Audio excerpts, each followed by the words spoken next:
Hi dears, അപ്പോൾ ഇന്ന് മാമ്പഴ പുളിശ്ശേരി ആയാലോ? അതിനായിട്ട് ഞാൻ നല്ല പഴുത്ത മാങ്ങ എടുത്തിട്ടുണ്ട് കേട്ടോ. അതിൻ്റെ തൊലിയൊക്കെ ഇങ്ങനെ മാറ്റിയതിന് ശേഷം ഒരു ചട്ടിയിലേക്ക് ഇട്ട് കൊടുത്തിട്ടുണ്ട്.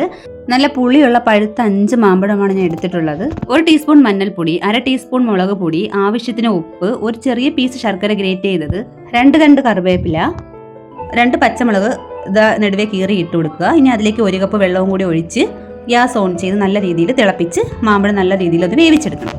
നമ്മൾ മാമ്പഴം നല്ല രീതിയിൽ വേവുന്ന സമയത്ത് നമുക്ക് അതിനുള്ള അരപ്പ് റെഡിയാക്കി എടുക്കാം. ഞാൻ 1 കപ്പ് ചിരകിയ തേങ്ങയും 3 കൊച്ചുള്ളിയും 2 വെളുത്തുള്ളി അല്ലിയും 3 കാന്താരി മുളകും 1 നുള്ള് ജീരകവും 1 നുള്ള് മഞ്ഞൾപ്പൊടിയും ചേർത്ത് അതിലേക്ക് ആവശ്യത്തിന് വെള്ളവും കൂടി ഒഴിച്ചിട്ട് നല്ല ഫൈനായിട്ടൊന്ന് അരച്ചെടുക്കുക.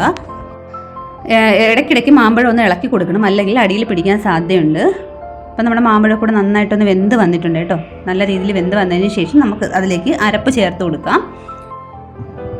അരപ്പ് ചേർത്തതിന് ശേഷം നന്നായിട്ടൊന്ന് തിളപ്പിച്ചെടുക്കുക.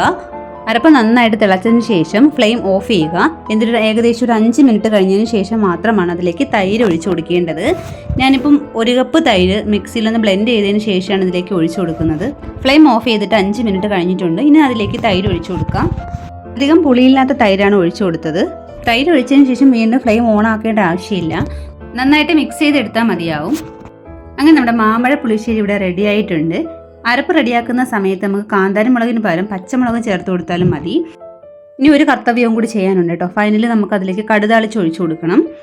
അതിലേക്ക് കുറച്ച് എണ്ണ ഒഴിച്ച് കടുക് പൊട്ടിച്ചതിന് ശേഷം കറിവേപ്പിലയും കൊച്ചുള്ളിയും വറ്റൽമുളകും കൂടി ചേർത്ത് നന്നായിട്ടൊന്ന് ഇതേപോലെ മൂപ്പിച്ചെടുക്കുക. എന്നിട്ട് അതിലേക്ക് നമുക്ക് കറിയിലേക്ക് ഒഴിച്ചു കൊടുക്കുക. ഒഴിച്ചു ഉടനെ തന്നെ എല്ലാം കൂടി ഒന്ന് മിക്സ് ചെയ്ത് കൊടുക്കരുത്. നമ്മൾ ചോറ് കഴിക്കുന്ന സമയത്ത് കറി കോരുന്ന ആ ടൈമിൽ മാത്രം നന്നായിട്ടൊന്ന് മിക്സ് ചെയ്ത് കൊടുത്താൽ മതി.